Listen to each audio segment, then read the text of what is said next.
मंत्री नरोत्तम मिश्रा का एक बड़ा बयान सामने आया है। उन्होंने निकाय चुनाव में एआईएमआईएम की एंट्री पर यह बयान दिया है। उनका कहना है कि ओबीसी तो बहाना है। नरोत्तम मिश्रा ने कहा कि जनता ने ठाना है, कांग्रेस को घर बिठाना है। चलिए तो एक बार फिर से शायराना अंदाज में उन्होंने ये तंज कसा है। बीजेपी शक्तिशाली और बड़ी पार्टी है, ये उनका कहना है। वहीं उनका ये भी कहना है कि बीजेपी को बी टीम की जरूरत नहीं है। निकाय चुनाव में कांग्रेस की हार तय होने की बात उन्होंने कही। क्या कुछ उन्होंने कहा है वो भी आपको सुनाते हैं। देखो, ओबीसी की पार्टी ही जाति आधारित पार्टी है, तो वो और कहां लड़ेगी। ओबीसी ने अपने आप को ढाला ही इस तरह से है ना। और हमको किसी बी टीम की जरूरत नहीं है। कांग्रेस की टीम खत्म, समाप्ति की ओर है और हमारी टीम इतनी बड़ी है कि बी की जरूरत क्या है। चलो तो क्या कुछ उन्होंने कहा ये भी हमने आपको सुनाया। आपको ये भी बता दें कि मध्य प्रदेश में एआईएमएम की एंट्री हो रही है। निकाय चुनाव में वो भी अपने प्रत्याशी उतारने वाली है। और अब इस पर गृह मंत्री नरोत्तम मिश्रा का बड़ा बयान सामने आया। उनका कहना है कि ओबीसी बहाना है, दरअसल कांग्रेस को घर बैठाना है। चलिए इस पर ज्यादा चर्चा के लिए हमारे साथ बीजेपी और कांग्रेस दोनों से मुखर नेता जुड़ रहे हैं। कांग्रेस से हमारे साथ भूपेंद्र जी हैं, तो वहीं राजपाल यादव जी हमारे साथ, राजपाल सिसोदिया जी माफ कीजिएगा, बीजेपी से हमारे साथ हैं। आप दोनों का ही बहुत बहुत स्वागत है IBC 24 में। सबसे पहले भूपेंद्र जी मैं आपका रुख करना चाहूंगी। जिस तरह से नरोत्तम मिश्रा जी का ये बयान सामने आया है, उन्होंने ये कहा कि निकाय चुनाव में कांग्रेस की हार तो तय है। इस पर आपका क्या टेक है? जी मुझसे पूछा। अच्छा जी, पार्टी में तो बड़बोलों का जो है मेला लगा हुआ है। 6 फुट की जुबान है, कुछ भी बोलें तो उस पर अपन क्या टिप्पणी करें। लेकिन परिस्थिति सामने है कि कैंडिडेट तक तो तय नहीं कर पा रहे हैं। दूसरी चीज ये है कि हम तो अभी हमारे पास तो जीरो है। हमको तो जो कुछ है जीरो से प्लस ही होना है। भारतीय जनता पार्टी अपनी दुकान संभाले, वो चाहे ओवैसी जैसी भारतीय जनता पार्टी की बी टीम को लाएं, चाहे सी टीम को लाएं और वोट को पोलराइज करने की कोशिश करें, लेकिन इससे कुछ हल होने वाला नहीं है। ये वो लोग हैं जो दंगा करवाते हैं और जब फंस जाते हैं तो कह देते हैं कि फ्रिंज एलिमेंट है। अपने ही लोगों को जो है कीड़े की तरह, मक्खी ने की तरह निकाल के फेंक देते हैं। क्या किया इनने नूपुर के साथ? यही तो काम ये करते हैं कि आपको उलझा देंगे, फंसा देंगे, कार्यकर्ताओं को जो है मुकदमेबाजी में फंसा देंगे और उसके बाद जो है हवाओं के भरोसे छोड़ देंगे। अपना काम निकला, काम खत्म। भारतीय जनता पार्टी इसीलिए ओबीसी को ला रही है कि ये जो पोलराइजेशन अभी जो उल्टा बैठ रहा है, इसको जो है कुछ ठीक करने की कोशिश कर रहे हैं। ये जो है इसी तरह से आजादी के पहले जिन्ना के साथ इनका गठबंधन था, आज जो है इस तरह से ये वोट को डिवाइड करके डिवीजन अंग्रेजों का सिखाया हुआ गणित पूरा करते रहते हैं। सिसोदिया जी, बातों बातों में एक और आरोप यहाँ पर कांग्रेस द्वारा। अब कांग्रेस का तो काम मध्य प्रदेश में जो रह गया और सिर्फ आरोप का रह गया। और भूपेंद्र गुप्ता जी तो फिर आरोप लगाने में बहुत हमारे वरद हस्त प्राप्त प्रवक्ता है कांग्रेस के।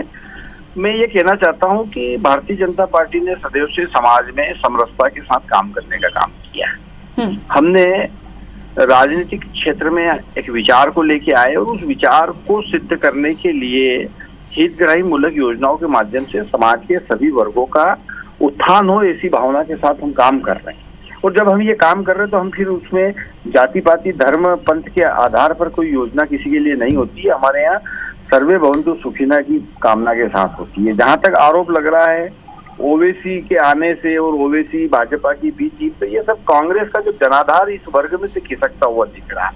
हमारा वो अल्पसंख्यक बंधु जो कहीं ना कहीं अब आज शिक्षित होकर समाज में मुख्य धारा के साथ चलने के जज्बे के साथ चलना चाहता है, भारत माता की जय जयकार करते हुए समाज की मुख्य धारा में आना चाहता है, वह वर्ग भारतीय जनता पार्टी के विचार को से परिचित हुआ। और कांग्रेस ने जो उसके साथ कुठाराघात किया वर्षों से, जिस प्रकार से तुष्टीकरण के तहत वर्षों से उसका राजनीतिक तौर पर वोट बैंक के रूप में उपयोग करा, ये बात भी उस नव युवक और पढ़े लिखे मतदाता हमारे अल्पसंख्यक समाज को समझ में आया।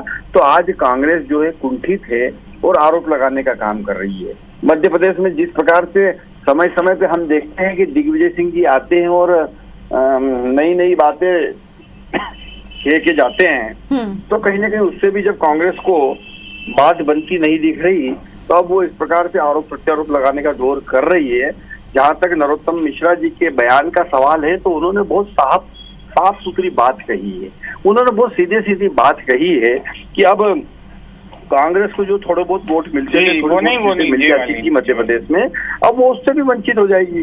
क्योंकि कुछ लोग जो इनकी बातों में आके बरगला के इनको वोट दे देते थे, अल्पसंख्यक वर्ग के लोग, अब वो भारतीय जनता पार्टी को समझने लगे हैं, इस विचार से प्रभावित होकर अब उससे जुड़ने लगे हैं।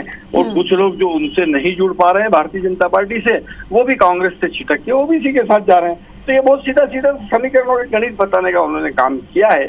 और मैं उस बात का समर्थन करते हुए इस बात को आगे बढ़ाना चाहता हूँ कि मध्य प्रदेश के अंदर पोलराइजेशन नाम की कोई चीज नहीं है।